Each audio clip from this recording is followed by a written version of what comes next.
After years working inside a hospital, I started noticing something people don't like to hear. Regret doesn't arrive all at once.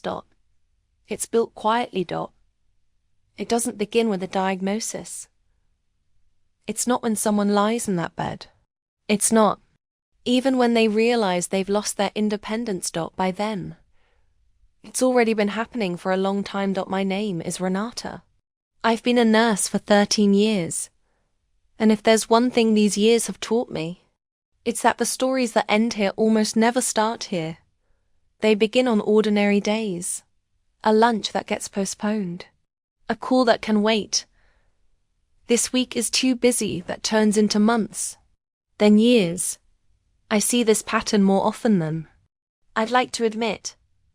People who were responsible, productive, present, at least in the ways the world demands, but absent from the things that actually sustain a real life. And it's not because they didn't care. It's because they believed. They still had time to visit, time to talk, time to take care of the people who were always there. But time doesn't warn you when it starts running out. And what's unsettling is that, from the outside, these people look like they're doing everything right. They work. They solve problems. They meet expectations. But slowly, without realizing, they start pushing aside what doesn't demand attention, what doesn't create immediate consequences, what doesn't feel urgent. Relationships, presence, simple connections. And those are exactly the things that hurt the most later. I've lost count of how many times I've heard the same sentence, said in different ways. I thought I still had time.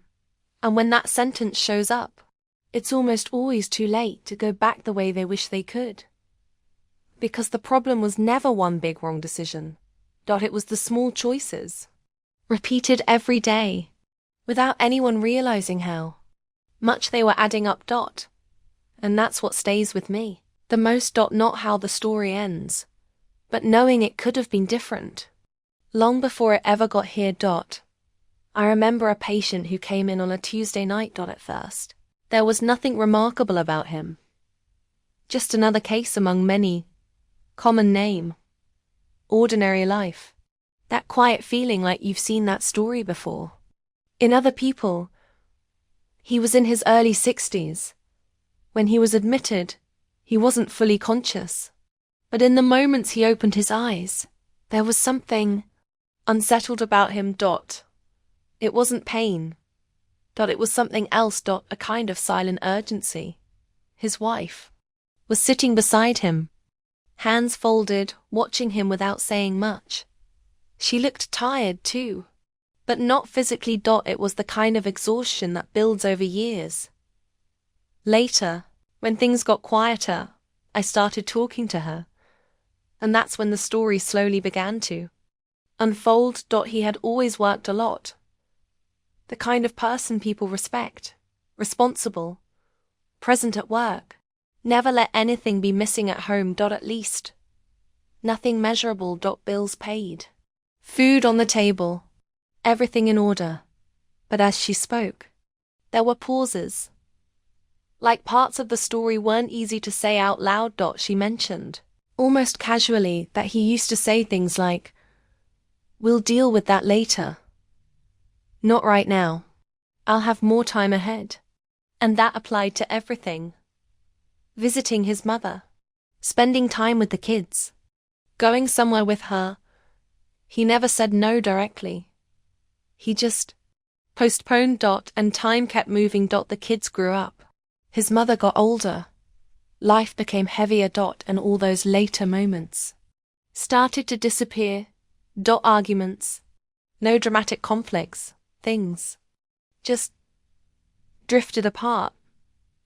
She told me that in the past few years, they barely had real conversations. They shared a house, but not presence.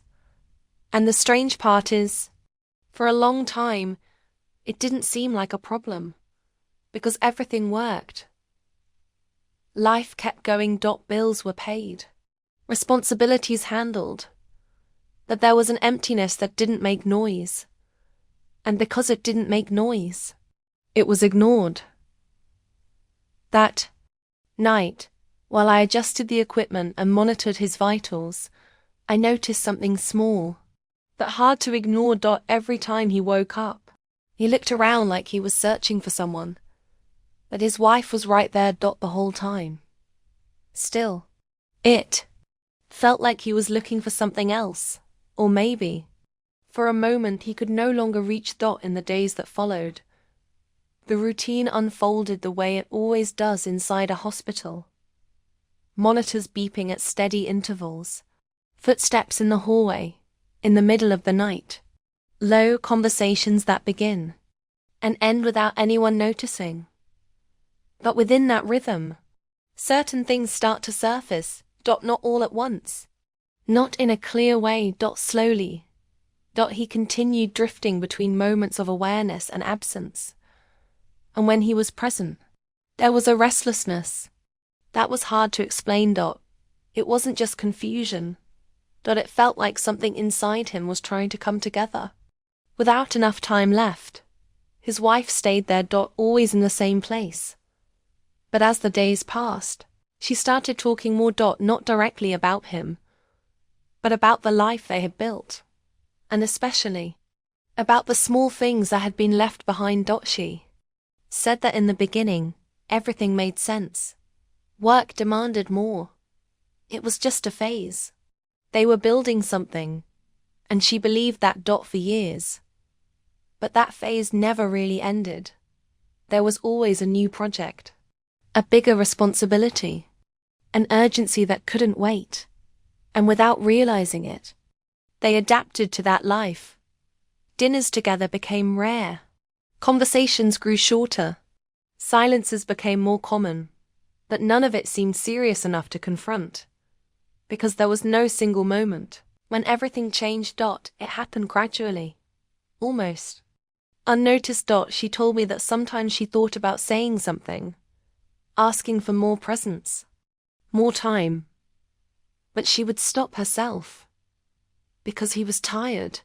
Because it wasn't the right moment. Because deep down, she also believed things would be different later. And that later kept getting pushed, year after year. Meanwhile, on his side, the signs were there too, but they were ignored just as easily. Constant fatigue, low energy, small memory lapses. Nothing that stopped him. Nothing that justified slowing down. And maybe that was the biggest problem. Nothing felt urgent enough until it became unavoidable. I remember one specific day.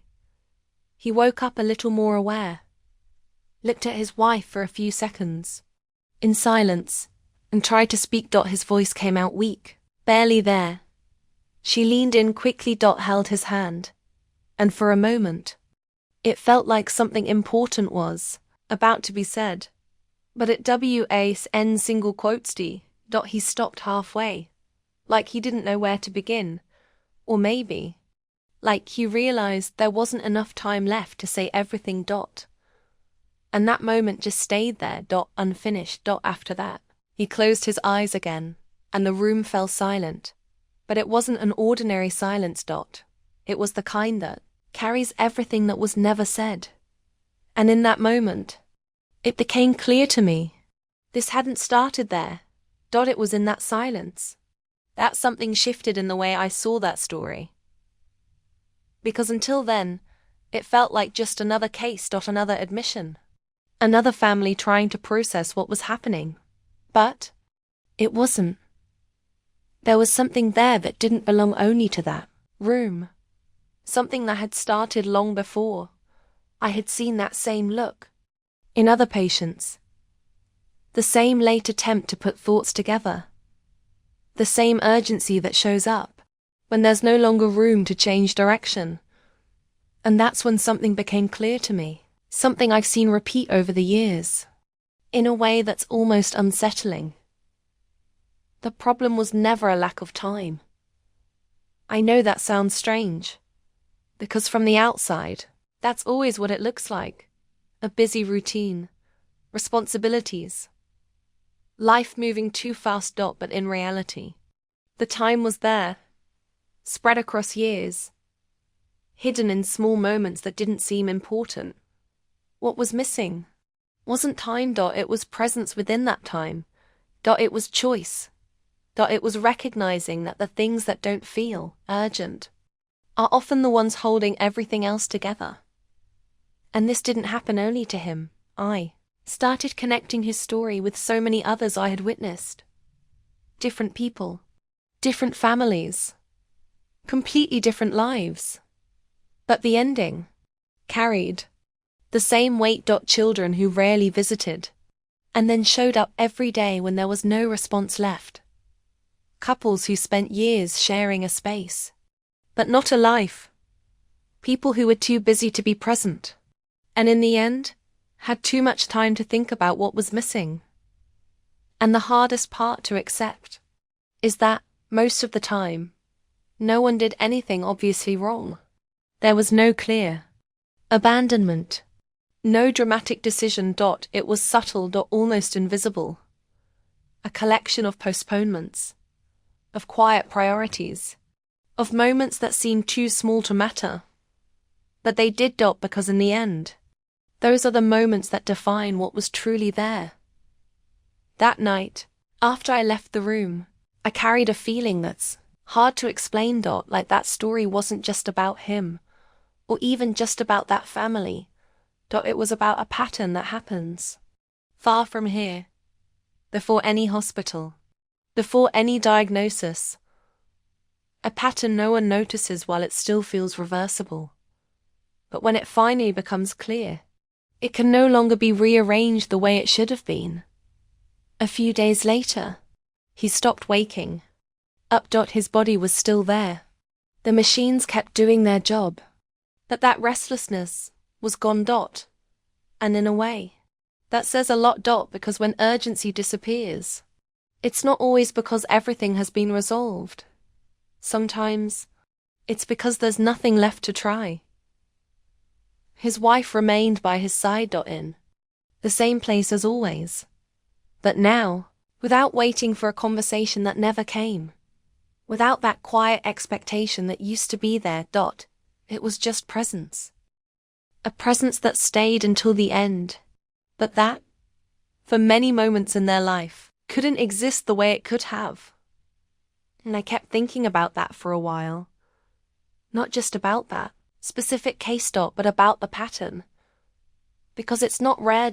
It's quiet. And maybe that's why it's so hard to notice. People don't lose what matters all at once. They slowly stop prioritizing it. They replace presence with urgency, conversations with tasks, moments with justifications, and the most dangerous part is that it almost always makes sense at the time. It feels responsible. It feels necessary. It feels like the right thing to do. Until one day, it's no longer possible to rearrange anything.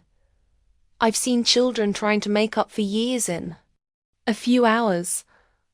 I've seen people trying to say everything when there's no response left. I've seen eyes searching for moments that no longer exist. And in none of those cases was there a lack of intention. What was missing was recognizing the value while it was still simple, while it was still accessible, while it didn't require effort just to exist. Because there comes a point when even the most basic things are no longer possible. And that doesn't happen all at once. It happens slowly, almost invisibly, until it becomes final. I'm not saying this as a warning or as advice. It's just an observation from someone who has been present at many endings, more than I would have liked. Over time, you begin to understand that the hospital is almost never where things are truly lost. It's just where it finally becomes impossible not to see.